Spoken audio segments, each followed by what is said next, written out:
the real key to the Baghdad puzzle. We're about 10 miles north of Baghdad, and we chose this location, I'm reminding everyone, because this is where we watched this country's first tentative steps to a democracy, from this very town, which I'll talk about much more later. But I spent time earlier in the week in a Baghdad neighborhood that was once one of the deadliest in this blood-soaked country. It's called Amiriya. It's a predominantly Sunni neighborhood where until recently al-Qaeda was everywhere, terrorizing the minority Shiites, imposing strict Islamic law, and killing between 15 and 20 civilians a week. Then something extraordinary happened.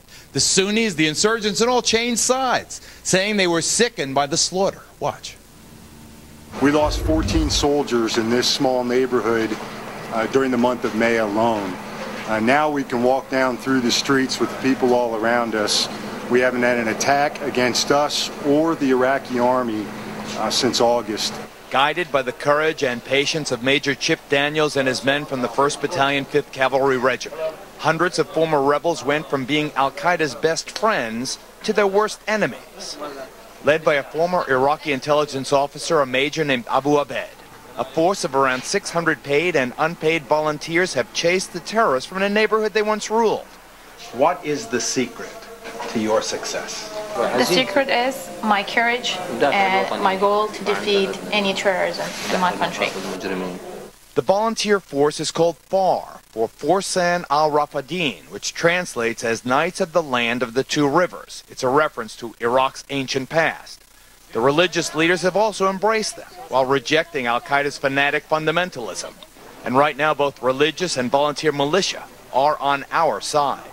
One of the secrets to the recent success in establishing security here in the neighborhood of Amiriya is this 6-foot concrete wall that surrounds the whole neighborhood. On the inside, a remarkably thriving neighborhood, considering the way it used to be not so long ago.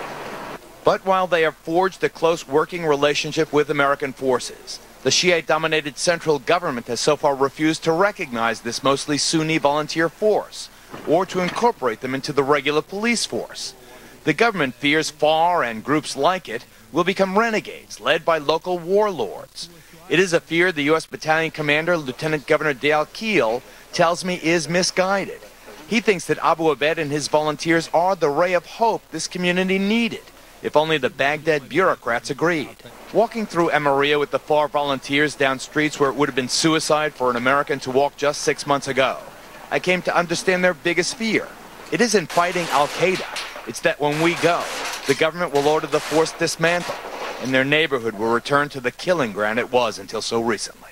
What happens when the Americans leave? Of course, it's a disaster, because as the first thing's going to happen, we're going to give Iraq to Iran custody, and it's going to be a big mess.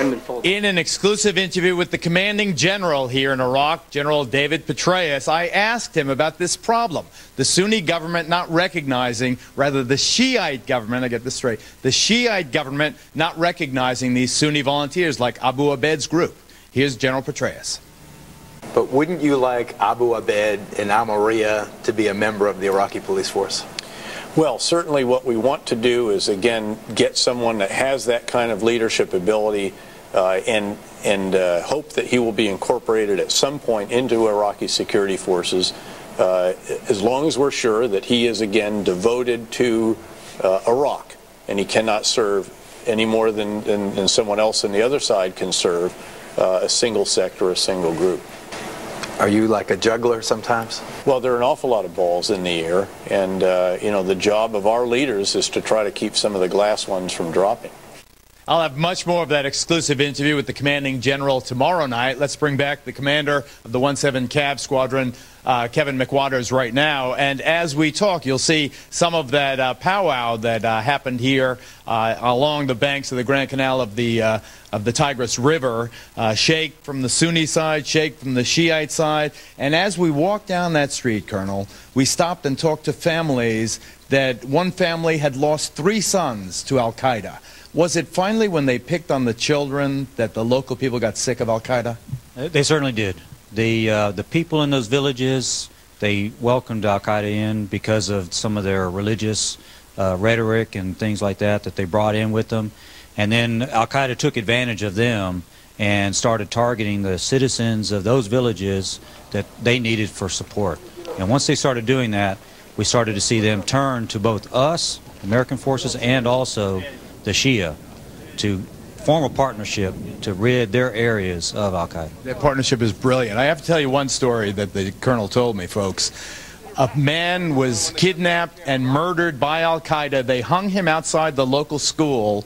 They would not let his children go to take his body down because they said if they took his body down and they left it there to rot, they would kill the children too. Yeah, it was just shameful, the things that they would do, and shocking to their own people. So, all right, much more, ladies and gentlemen, live from Iraq after this.